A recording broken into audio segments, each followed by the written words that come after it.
Well, the operations manager at SADC, Tracy Feinstein, joins us now in studio. That's the South African Depression and Anxiety Group's operations manager. A very good morning to you, Tracy. Thank you so much for coming through.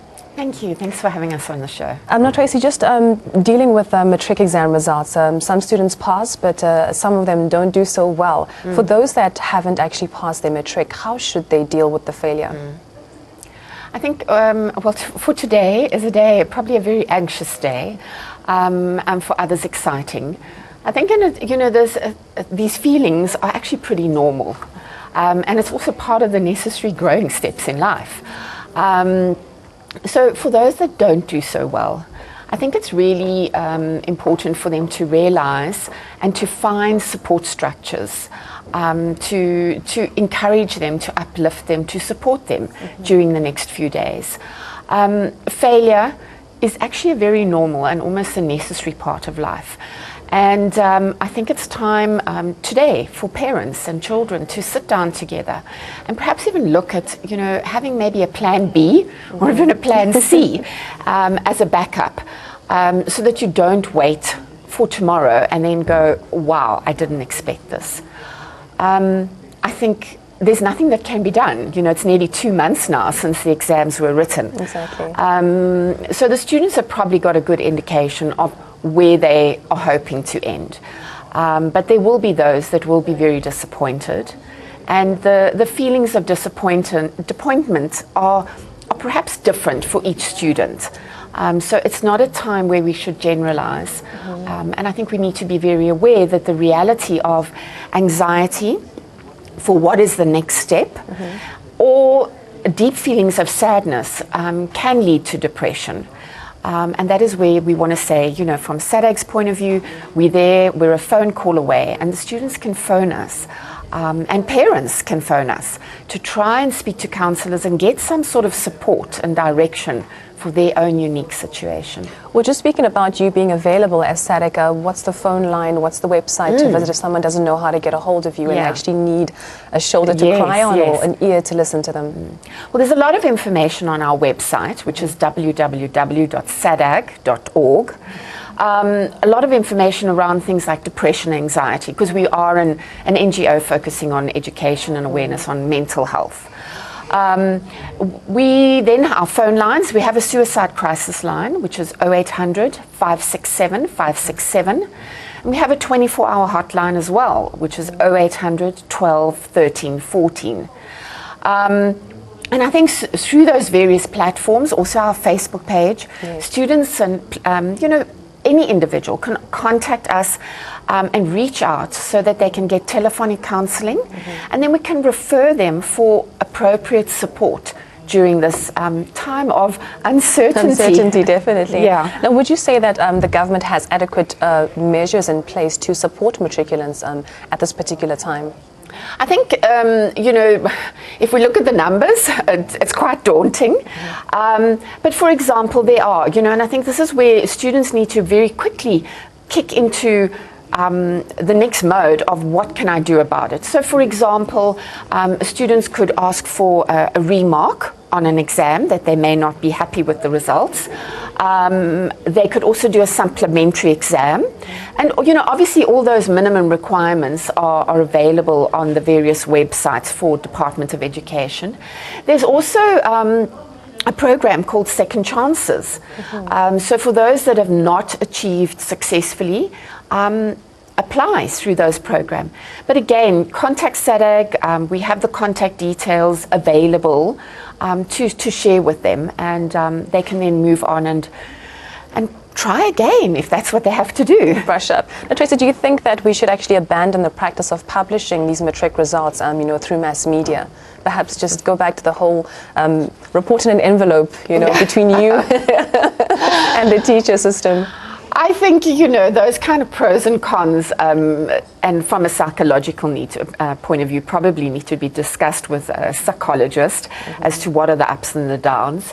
As a mother who's experienced children already also having completed matric and that stepping stone in life, I think in the age of technology, unfortunately, there is going to be quicker, better, sharper ways of producing it. And the reality is that you know, this is really just the first step for these youngsters and these young adolescents. So whether you finish matric, you're moving into the job market, whether you finish matric, you're going on for tertiary education, this is really yours to own. I think if you are experiencing things like anxiety, depression, social anxiety, now is the time to get hold of SADAG, to learn about it, to own it. From our point of view, you know, the issues around mental wellness, and for those suffering with an undiagnosed mental illness, this is just another trigger point. And the sooner that you can get the diagnosis, you can move into that area of therapy, support, counseling, mentoring. It's going to make your life that much easier. So we understand the stresses, and unfortunately the reality is we can't get rid of those stresses. You know, it's part of life, and as you move into the job market and tertiary education, it probably becomes that much tougher than when you were at school. So I think really for students to realize this is really their first step.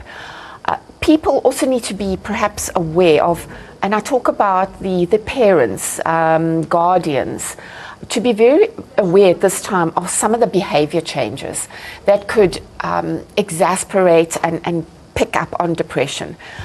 Students might want to celebrate, turning to alcohol, do it responsibly. And for those that are thinking that this is not what I wanted, don't turn to substance to mask or suppress the feelings. Rather get help.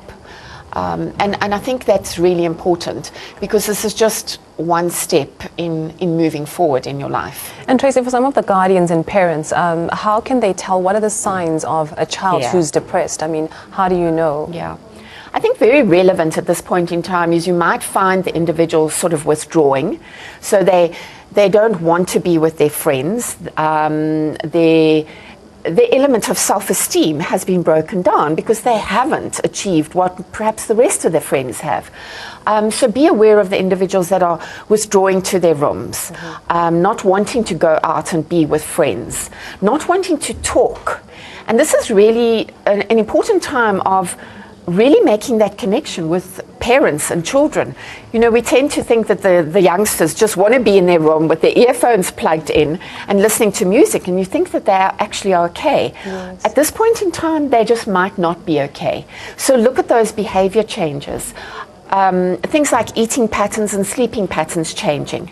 And very importantly, do not just brush off the comments like, my life is over, I'm totally useless, and they probably are referring to their results.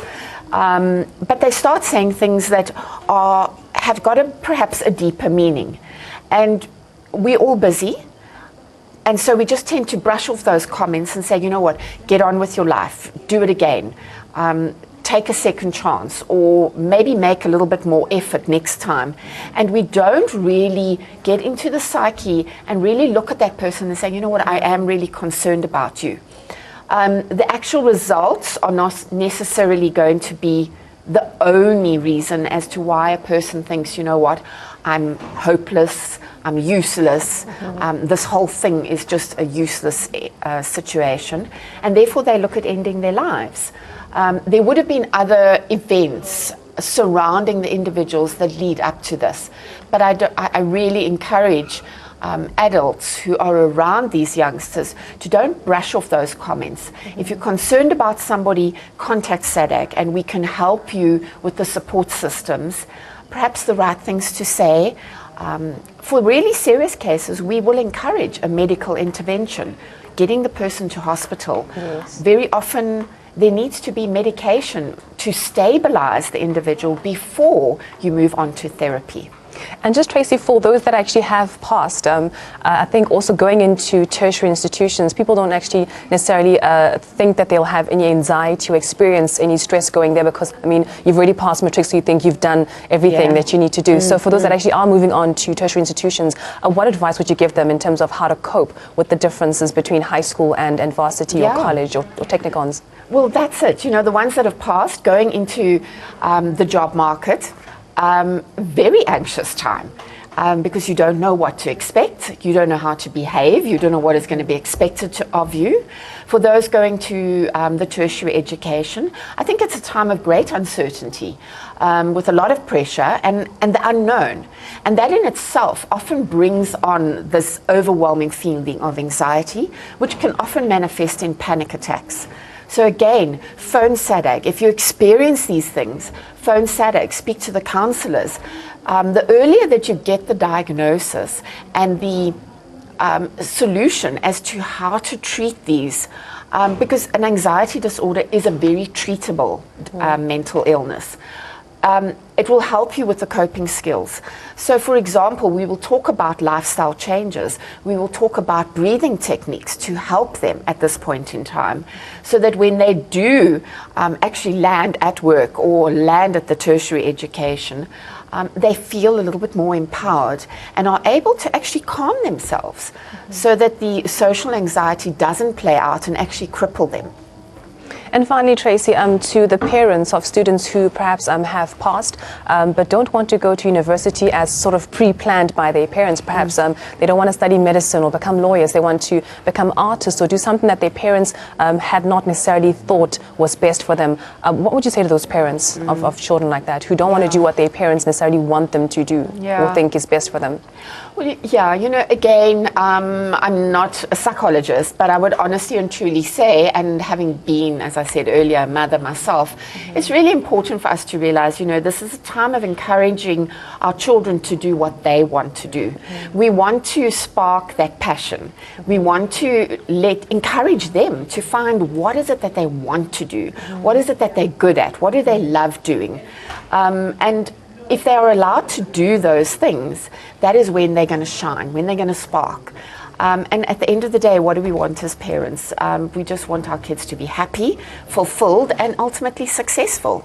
So I think it's a time of family bonding and finding out what is it that our child really wants to do now. And if you're able to create that opportunity, then do so. Where the financial constraints have really stretched families and they are not able to do that, you know, one of the things that we often suggest to families and individuals who are battling, because the job market is really restricted at this point in time, is look to letting your children going out and let them do volunteer work. It gives them an opportunity to test and maybe find their passion, and at the same time it also keeps them busy, because what is really important is the onset of things like depression really gets deeper when a person is just sitting there and has no purpose, and they feel that. Well, Trace, I'm just going to ask you to hold that thought for a second. I just want to just a recap of the story from this morning, that the anxious wait for matric results is actually almost over, and the Basic Education Minister Angie Motshekga is expected today to announce the overall national senior certificate exam results. But candidates will only get individual results from tomorrow morning at their schools or centres where they wrote their exams. Now, candidates' partial results will also be made available on the Department of Education's website from 6 a.m. tomorrow. The overall pass rate last year was 70.7%. This was for over 12.6 million learners in ordinary public schools in the country. Meanwhile, a row has broken out over the adjustments of marks. Umalusi, the education watchdog, has announced that out of 58 matric subjects, 28 will be upwardly adjusted. The decision has not gone down well in several quarters, with critics questioning the methodology and the impact of this. The only legitimate justification for adjusting the marks upwards is if the papers were more difficult than the previous year. Fortunately, we've had no evidence, even though we have called for the evidence, that the papers were more difficult than last year. In fact, it seems to us that the reason why the marks dropped and needed to be readjusted upwards was because of the huge influx of progressed learners. So we had 109,000 progressed learners in this cohort, which we believe had to be compensated for, and which we believe because of that, it might have led to an upward adjustment. It means that you're going to have a whole cohort of learners who will be looking for work next year or trying to get into university, and they will be ill-equipped for the world of work and for university if their marks have been inflated. Upwards adjustments are done when exam papers are demonstrably more difficult than previous years, but critics such as the DA allege lack of evidence to demonstrate that the papers were of a higher standard. Now, if actual marks are worse than last year's, the department adjusts them upwards. The counter is that the difficulty should be assessed independently of the results and prior to the exams and not later. Umalusi says standardization ensures learners are not disadvantaged, but the DA says underperforming learners are at a disadvantage in later stages. While Umalusi defends the process, saying it mitigates the impact on learners' performance by factors other than their knowledge, critics say adjusting marks upwards may mask systemic problems that mar the education system. We also, over and above that, look at the patterns over the past 5 years to say, how have the learners been performing in this subject for the past 5 years? We look at the mean of the past 5 years, and we're able to make a determination whether the paper was fair, too difficult, or too easy. If it was too easy, we bring the marks down, because then the learners will have it easy, they'll pass easily. If it was too difficult, then we adjust the marks upwards. What should happen here, and one of the basic principles of standardization is that no one should be advantaged or disadvantaged by the year in which he was born. Well, Dr. Ramodungwane Tabane is Senior Lecturer at the University of South Africa and Education Psychologist, joins us in the studio. A very good morning to you. Thank you so much for joining the conversation. Now, you were listening just partially to what Tracy and I were speaking about earlier on. What were your thoughts or contributions to the topic of discussion? Just thinking of matric results and students coping with not passing matric. Look, it's very important for everyone to become at this point in time. There's no need for any rash decisions. There's no point for you to give back and go back and blame yourself or for your parents not to be supportive in this instance. It has done. It's water under the bridge. It is a spilled milk. Now, how do we go forward? And it's very important for people to always move from a positive position. Now the results are here. How do we move forward? That's what is important. Now, speaking about moving forward, what are the avenues available to those perhaps who don't want to continue education? What can they do? Can they go into the work fields?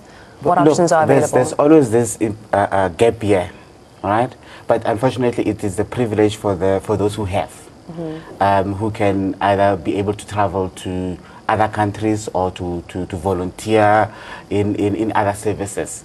Unfortunately, there's this thing called a black tax that you need to go back and give back, so that avenue is there as the gap year, where you will ground yourself and find yourself what kind of career would you like to be in and would you like to follow. There's also a matter of either you sub or you improve your marks. Right? You don't have to do everything. Yes. You don't have to do everything. So that's another avenue. Of course, there's also a matter of going into the field of work. But do that knowing very well that you might have another proper plan after that. There's no need for you to sit home with a certificate, with a grade 12 certificate and say, I'm done. Life is not like that. I understand that 12 years of studying, maybe some of them have failed once or twice, so it has been more than that. It comes with lots of burden, and I understand that. Take that break, but you need to go back. You cannot, in this world that you are living in, and say you have senior certificate and therefore you are it, or you are done. It doesn't happen like that. Tracy, you want to add to that? I think it's very valuable, and I think, for all of us sitting here, and already, in the studio here, we all know that, passing school is just the first step in the journey of life. We encourage things like also, that issue of volunteering is so important. And even for students that cannot travel outside of the country, there's opportunities to go and volunteer and even do things in your community. Yes. This thing of, from our point of view, is having purpose and surrounding yourself with being busy goes a long way in maintaining a healthy mental attitude. It's when you suddenly think, well, as you say, Doctor, I'm done and dusted, I'm finished, and I'm going to sit at home. Yes. Well, that's not part of life. And that element of having a purpose, feeling that you are giving back and doing something is vitally important. So yeah, and I think very few. I mean, we have community crèches, ECD centers. If you are one of passionate with working with kids, you can go there and volunteer there and see if indeed that's what you would like to do. We have Teddy Bear a clinic that also encourages people to come and work there and see if this is what you would like to do. I don't know, come to AN7 and do something here. And if you do take volunteers to come and learn the fields and the work and the behinds of television and see if indeed this is what I would like to do. Fact is, senior certificate is just a step. Just the beginning. Yes. Yeah. Just the beginning.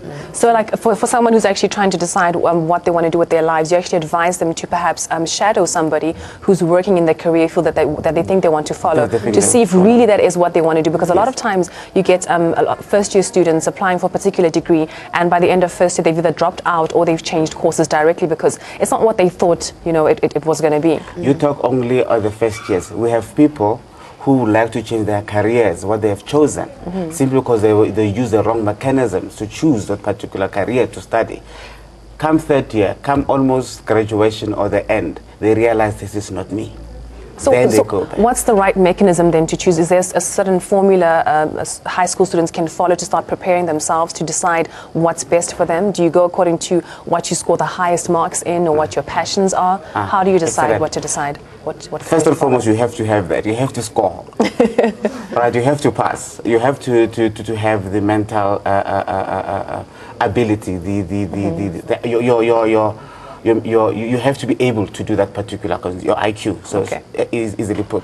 You have to have it. So easily, you have to see how you've performed for your metric. I'm still talking the old times metric. They don't call it metric anymore, they call it grade 12. You have to see how you've performed there. Use it against the university entry requirements, the M scores, the APS scores, as they call them now, and see if indeed you do qualify for that particular field. That's the first step. Second step, you talked about passion. Yes, it's true. Do you have interest in doing that particular field? The third part is, do you have the personality to be in that particular field? Because if these three are not joined, you're going to have a mismatch down the line. You can have the potential to become a lawyer, but not the interest. So yes, your parents will force you to be a lawyer because you have qualified. Then you get there, and then you interest, and you fail, and you get to university because you are not there. You can have the interest of becoming a medical doctor, but your potential is not there. So there's no need for you to crack your head and say, I'm going to go for a medical doctor, and because of you're not going to get in any way. You understand? So you have to match all of those three aspects. It's your potential, your ability, it is your personality, it is your interest. Well, thank you so much for your time. Clearly, the message for students out there and for parents is to stay calm during this period as we're expecting our matric results to come out. That was Dr. Ramudungwane Tabane, who was an educational psychologist, and Tracy Feinstein, the operations manager of the South African Depression and Anxiety Group. Thank you so much for having spoken to us today about what to do to prepare to receive the results, what happens if you fail and if you pass, and also for the parents to support their children.